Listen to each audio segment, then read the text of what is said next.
Good evening, I'm Catherine. Tonight I will be reading the story Cinderella by 𝙎𝙚𝙨𝙩𝙚𝙤. It's not the Cinderella you think, it's different. 𝙎𝙚𝙨𝙩 wrote her Cinderella in 1903. She is the author of popular novels such as The Railway Children, amongst others. I hope you enjoy the story. "Hoots," said the gardener, "there's no sense in it. The suppression of the truth's bad as a leaf. Indeed, I don't mind hair been damned for 10 any tither." "La, Mr. Murchison, you do use language, I'm sure," tittered the parlour-maid. "I say no more than the truth," he answered, cutting bloom after bloom, quickly yet tenderly. "To bring home a new mistress to the house, and never to tell your parent a word about the matter till all's made fast, it's a thing he'll hae to answer to his Maker, I'm thinking. Here's the flowers, woman. Carry them canny. I'll send the lad up with the lab o' the flowers and a bit green stuff in a wee minute. And mind you're flaunting streamers again the pots." The parlour-maid gathered her skirts closely and delicately tiptoed to the door of the hothouse. Here she took the basket of bright beauty from his hand and walked away across the green blaze of the lawn. Mr. Murchison grunted relief. He was not fond of parlour-maids, no matter how pretty and streamered. He left the hot, sweet air of the big hothouse and threaded his way among the glittering glass houses to the potting shed. At its door, a sound caught his ear. "Hoots," he said again, but this time with a gentle, anxious intonation. My lammie," said he, stepping quickly forward. "What devilment ha' ye been up to after the new? And what is't been catching ye at it?" The lammie crept out from under the potting shelf. A pair of small arms went around Murchison's legs, and a little face, round and red and very dirty, was lifted toward his. He raised the child in his arms and set her on the shelf, so that she could lean her flushed face on his shirt front. Toots," said he, "no tell me." "It isn't true, is it?" said the child. "Hoots," said Murchison for the third time, but he said it under his breath. Aloud he said, "Tell old Murchison all about it, Miss Charling, dearie." "It was when I wanted some more of the strawberries," she began with another sob, "and the new cook said not, and I was a greedy little pig, and I said I'd rather be a greedy little pig than a spiteful old cat." The tears broke out afresh. "And you, 8 past, ye should ha' mair sense at siccan age than to ca' names." The head gardener spoke reprovingly, but he stroked her rough hair. "I didn't, not one single name, not even when she said I was enough to make a cat laugh, even an old one, and she wondered any good servant ever stayed a week in the place." "And what was ye saying?" "I said, 'Good ye may be, but ye're no bonny.' I've heard you say that, Murchison, so I know it wasn't wrong. And then she said I was a minx and other things, and I wanted keeping in order. And it was a very good thing I had a new mamma coming home today to keep me under a bit, and a lot more, and things about my own mother, and that father wouldn't love me any more.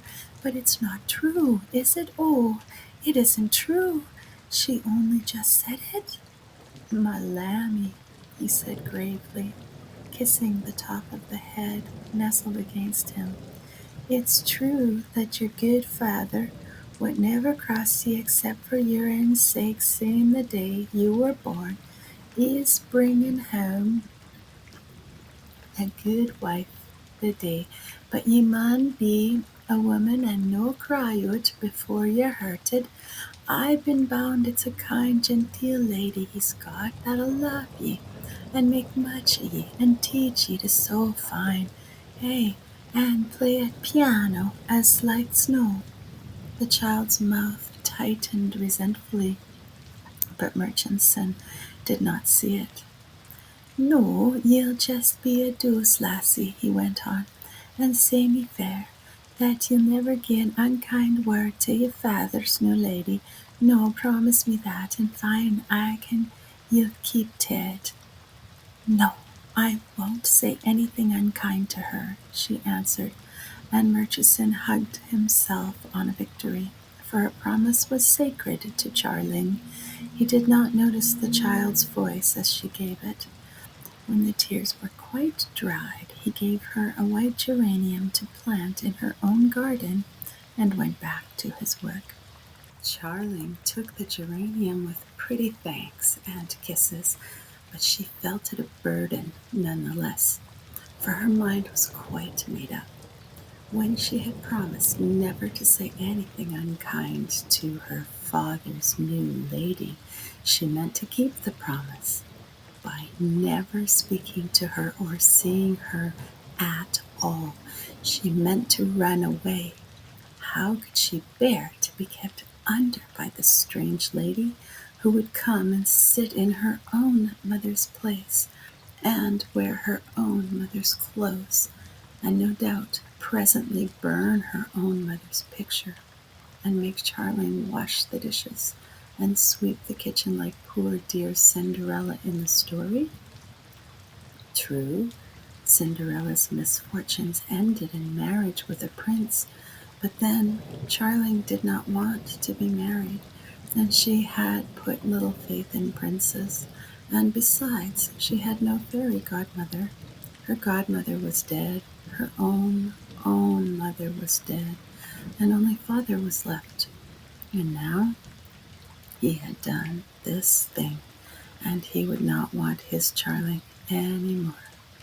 So Charling went indoors and washed her face and hands and smoothed her hair, which never would be smooth, put a few treasures in her pocket, all her money, some colored chalks, a stone with a crystal inside that showed where it was broken, and went quietly out at the lodge gate, carrying the white geranium in her arms, because when you are running away, you cannot possibly leave behind you the last gift of somebody who loves you.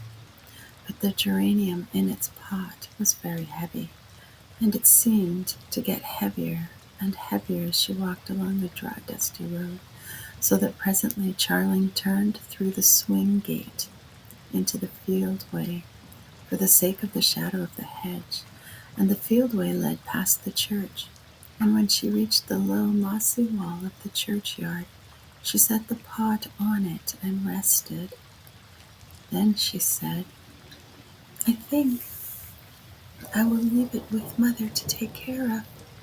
So she took the pot in her hands again and carried it to her mother's grave.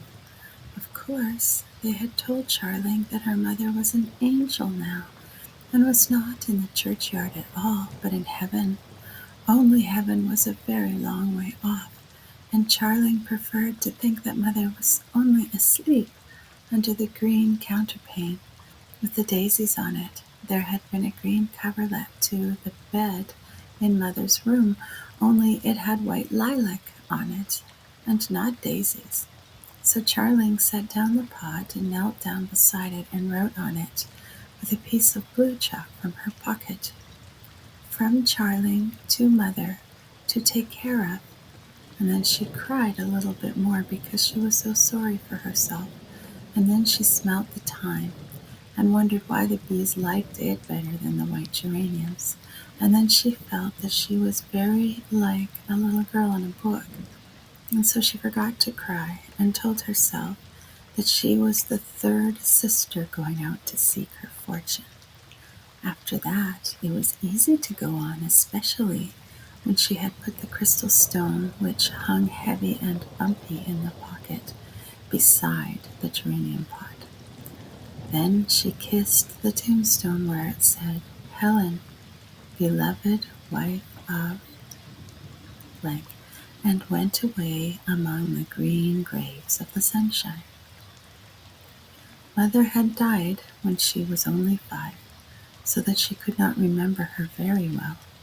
But all these 3 years she had loved and thought of a kind, beautiful something that was never tired and never cross and always ready to kiss and love and forgive little girls, however naughty they were.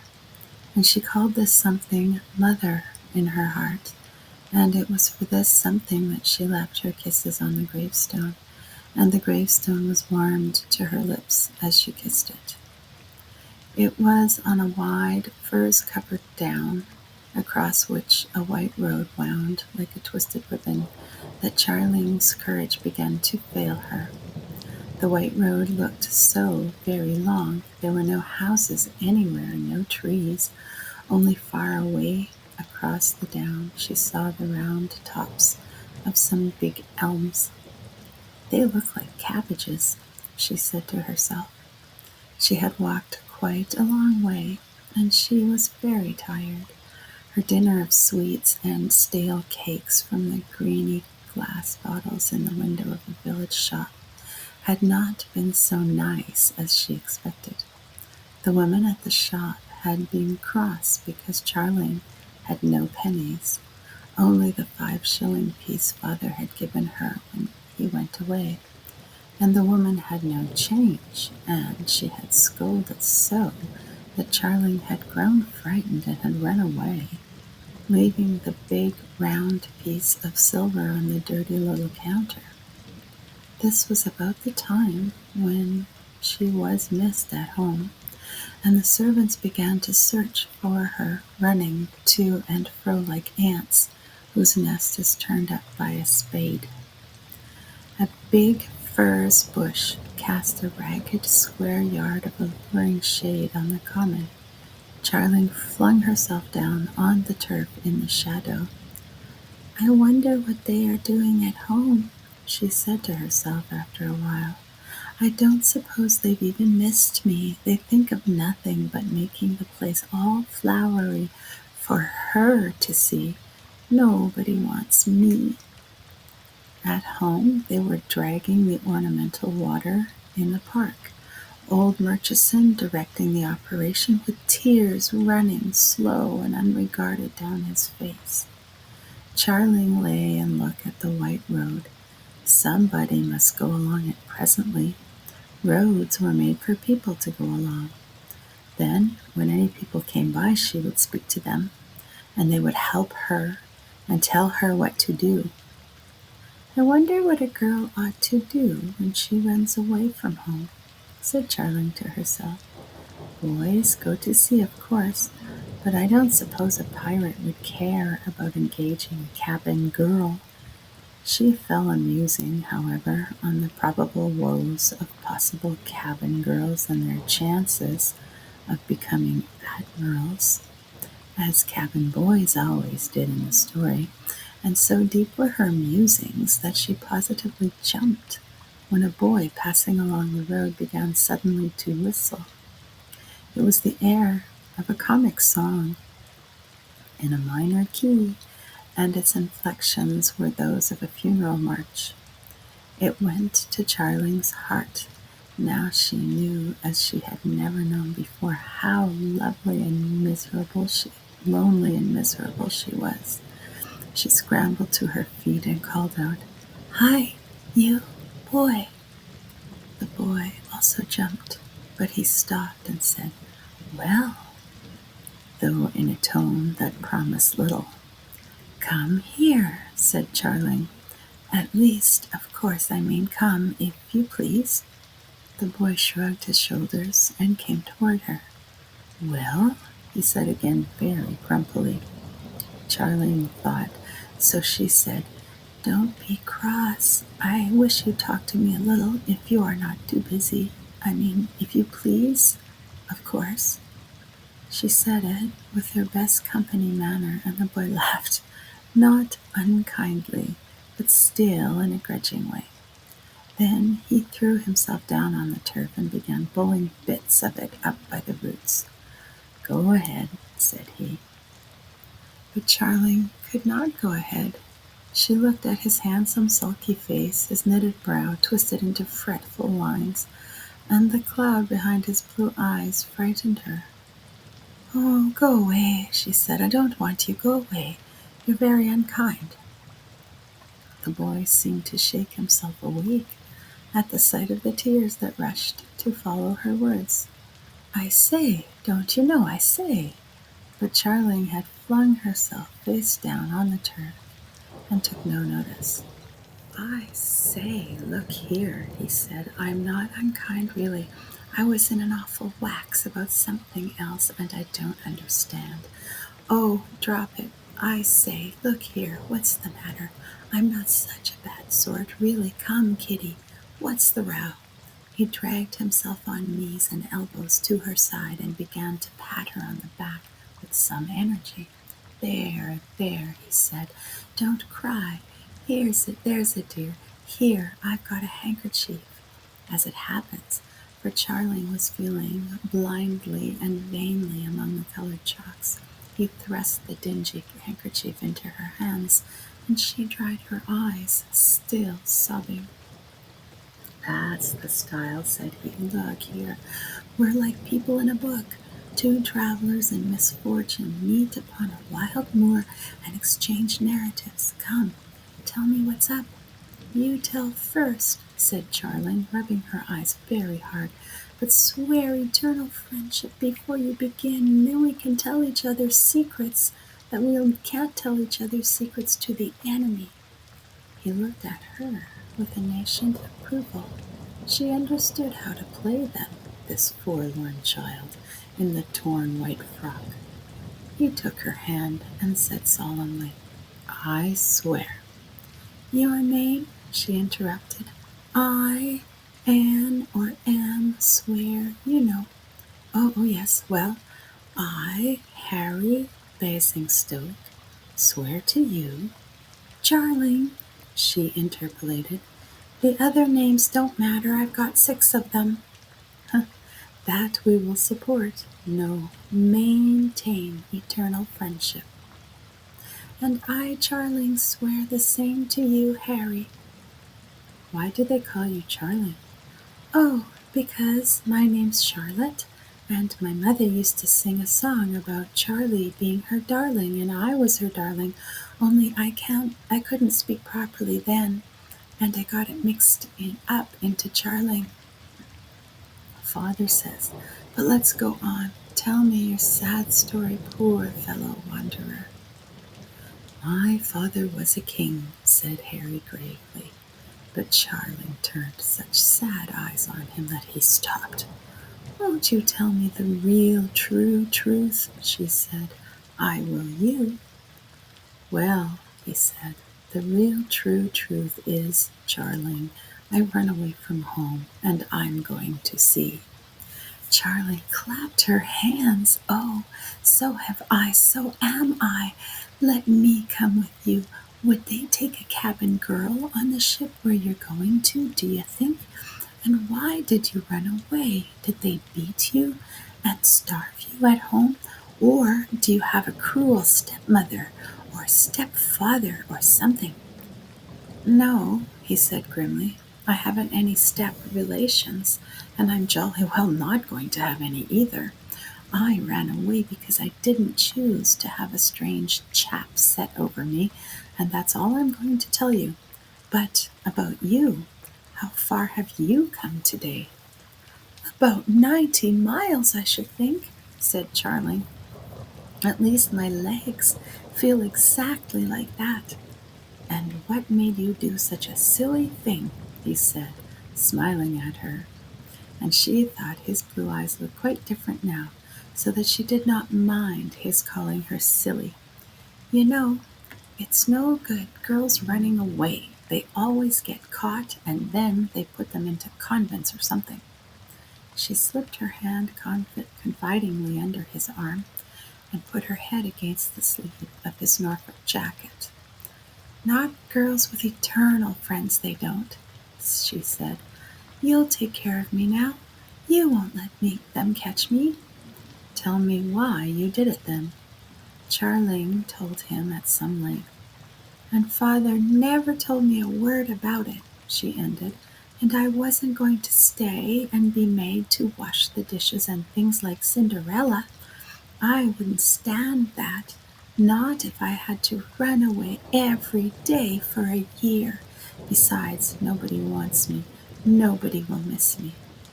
This was about the time when they found the white geranium in the churchyard and began to send grooms about the country on horses, and Murchison was striding about the lanes, gnawing his grizzled beard and calling on his God to take him too, if harm had come to the child. "But perhaps the stepmother would be nice," the boy said. "Not she. Stepmothers never are.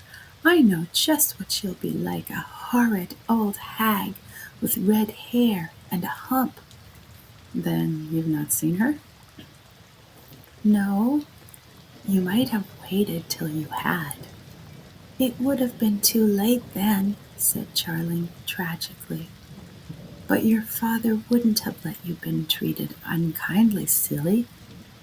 "Fathers generally die when the stepmother comes, or else they can't help themselves.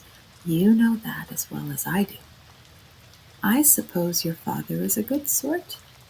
"He's the best man there is," said Charling indignantly, "and the kindest and bravest and cleverest and amusingest. And he can sit any horse like wax, and he can fence with real swords, and sing all the songs in the world. There." Harry was silent, racking his brain for arguments. "Look here, Kitty," he said slowly.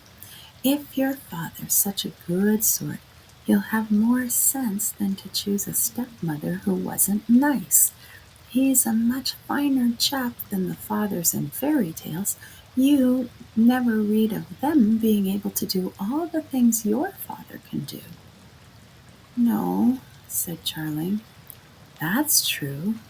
He's sure to have chosen someone quite jolly, really," Harry went on more confidently. Charling looked up suddenly. "Who was it chose the chap that you weren't going to stand having set over you?" she said. The boy bit his lip. "I swore eternal friendship, so I can never tell your secrets, you know," said Charling softly, "and I've told you every single thing." "Well, it's my sister, then," he said abruptly, "and she's married a chap I've never seen, and I'm to go and live with them, if you please. And she told me once that she was never going to marry, and it was always going to be just the two of us. And now she's found this fellow she knew when she was a little girl and he was a boy, as it might be us, you know, and she's forgotten all about what she said and married him. And I wasn't even asked to the beastly wedding because they wanted to be married quietly. They came home from their hateful honeymoon this evening, and the holidays begin today, and I was to go to this new chap's house to spend them, and I only got her letter this morning, and I just took my journey money and I ran away. My boxes were sent on straight from school, though, so I have no clothes but these, and I'm just going to look at the place where she's to live, and then I'm off to sea." "Why didn't she tell you before?" "She says she meant it to be a pleasant surprise because we've been rather hard up since Father died, and this chap's got horses and everything, and she says he's going to adopt me, as if I wanted to be adopted by any old stuck-up money-grubber." "But you haven't seen him," said Charling gently. "If I'm silly, you are too, aren't you?" She hid her face on her sleeve to avoid seeing the effect of this daring shot. Only silence answered her. Presently, Harry said, "Now, Kitty, let me take you home, will you? Give the stepmother a fair show, anyhow." Charling reflected. She was very tired. She stroked Harry's hands absently, and after a while said, "I will if you will." "Will what?" "Go back and give your chap a fair show." And now the boy reflected. "Done," he said suddenly. "After all, what's sauce for the goose is sauce for the gander. Come on." He stood up and held out his hand. This was about the time when the cook packed her box and went off, leaving it to be sent after her. Public opinion in the servants' hall was too strong to be longer faced. The shadow of the trees lay black and level across the pastures when the two children reached the lodge gates. A floral arch was above the gate, and wreaths of flowers and flags made the avenue gay. Charling had grown very tired, and Harry had carried her on his back for the last mile or two, resting often because Charling was a strong, healthy child, and, as he phrased it, no slouch of a weight. Now they paused at the gate of the lodge. "This is my house," said Charling. "They've put all these things up for her, I suppose. If you'll write down your address, I'll give you mine, and we can write and tell each other about what they are like afterwards. I've got a bit of chalk somewhere."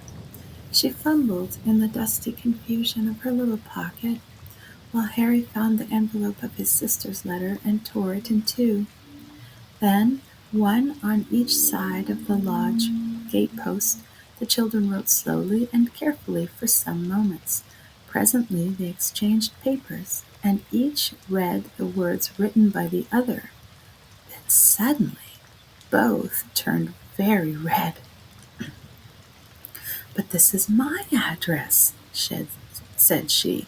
"The Grange, Falconbridge." "It's where my sister's gone to live anyhow," said he. Then, confusion forced itself first on the boy.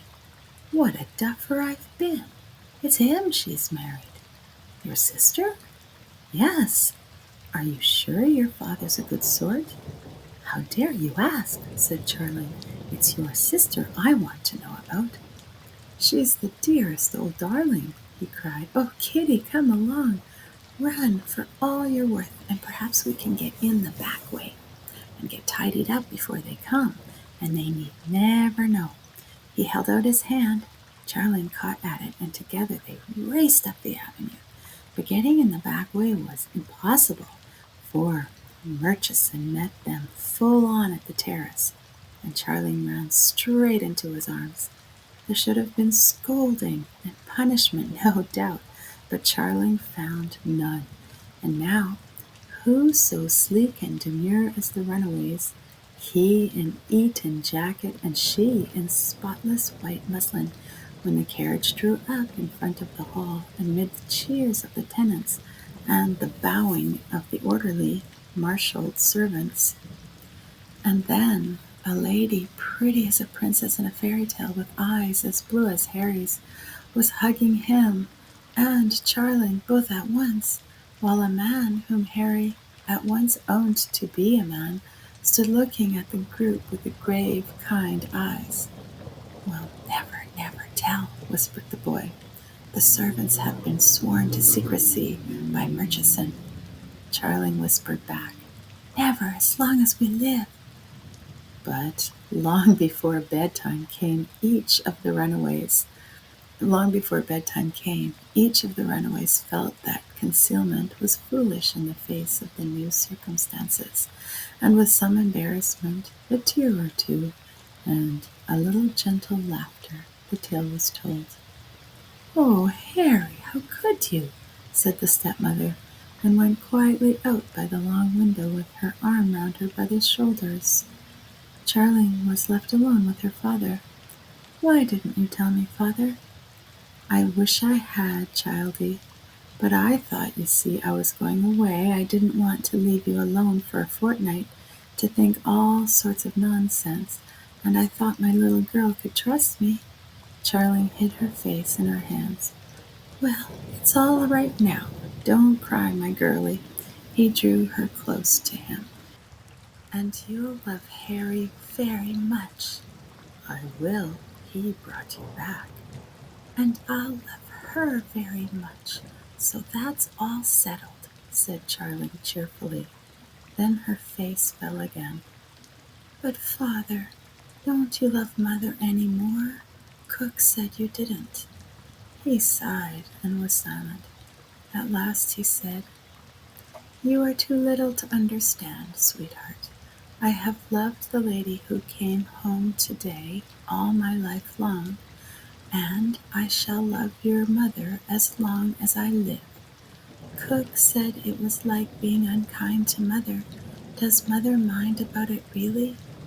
He muttered something inaudible to the cook's address.